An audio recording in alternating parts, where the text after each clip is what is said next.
Have you ever wondered if you could build a bridge between pure raw emotion and cold, hard logic in a painting? Well, today we're diving into Structural Expressionism, a philosophy that tries to do just that, create order from chaos.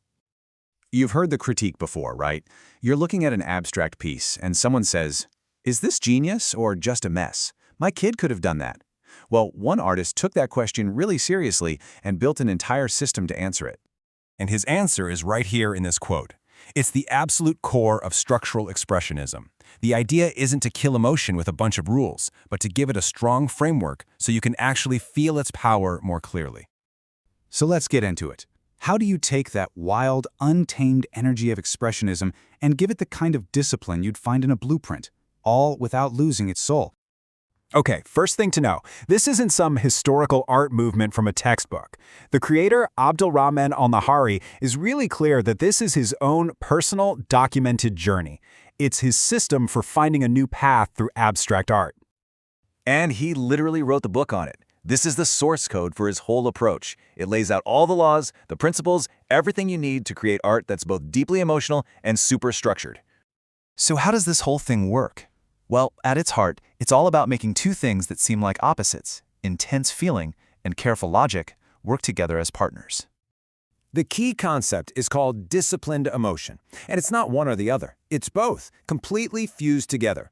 Think of it as a formula. Sincere, raw emotion, plus a precise, planned-out structure. You need both to make it work.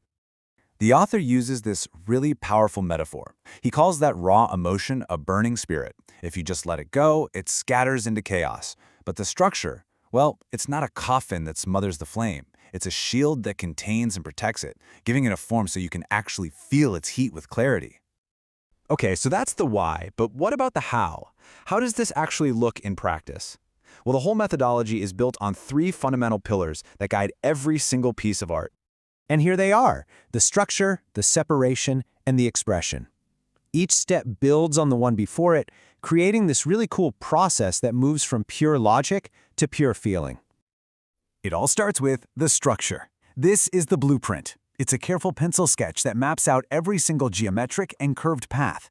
And what's crucial here is that this stage is all about imposing order before a single drop of color or emotion hits the page. Next up, separation. Thick black lines are drawn right over that pencil sketch. The author calls them the ligaments and membranes of the artwork's body. They connect everything, but they also give each section its own independent space, which stops the colors from bleeding together into a muddy mess. And finally, we get to the expression. This is where all that emotion comes pouring in. Using only colored pencils, the artist patiently builds up layers and layers of color to create what he calls a living texture. It's the perfect illustration of the philosophy, right? The color is the soul, but it can only live inside the body provided by the structure. Now, you might be thinking this process sounds pretty demanding, and you would be absolutely right. It requires incredible discipline with strict rules for the art and for the artist too. For instance, tools like rulers are completely forbidden. The idea is that drawing everything freehand develops an artist's inner visual geometry and real skill. Plus, the intense concentration required can actually calm anxiety. It also makes it more accessible, art for all, since all you need is a pencil and paper to start. 3. Just the number 3, but in this methodology, it's a critical rule. Any guesses what it represents? It's the maximum number of hours you can work in a single session. And this rule came from the author's own painful experience of working for 5 or 6 hours straight, which led to real physical strain. So the discipline of the art is directly tied to protecting the artist's own well-being. And you don't just jump into the deep end. There's a clear, structured path to mastery. An artist moves through 5 distinct stages, from the primitive stage, where you're just focusing on lines, all the way up to the evolution stage, where you can tackle giant canvases and the most complex ideas. So why? Why go through all this trouble? Well, this is where it gets really interesting, because it turns out this is about so much more than just making pictures. It's about refining yourself. You see, the first book we saw explains the what, the rules, the laws, the methodology. But he wrote a second book, Beyond Constraint and Logic, to explain the why, the deep philosophy behind all that hard work. This whole process, this discipline, serves some really big purposes. It's an antidote to our modern world of speed and distraction. It's a way to build a modern Arab identity within abstract art. And, maybe most importantly for today, it's a deeply human answer to the threat of effortless, random images made by AI. It proves the value of human effort. This final quote just captures it all perfectly, doesn't it?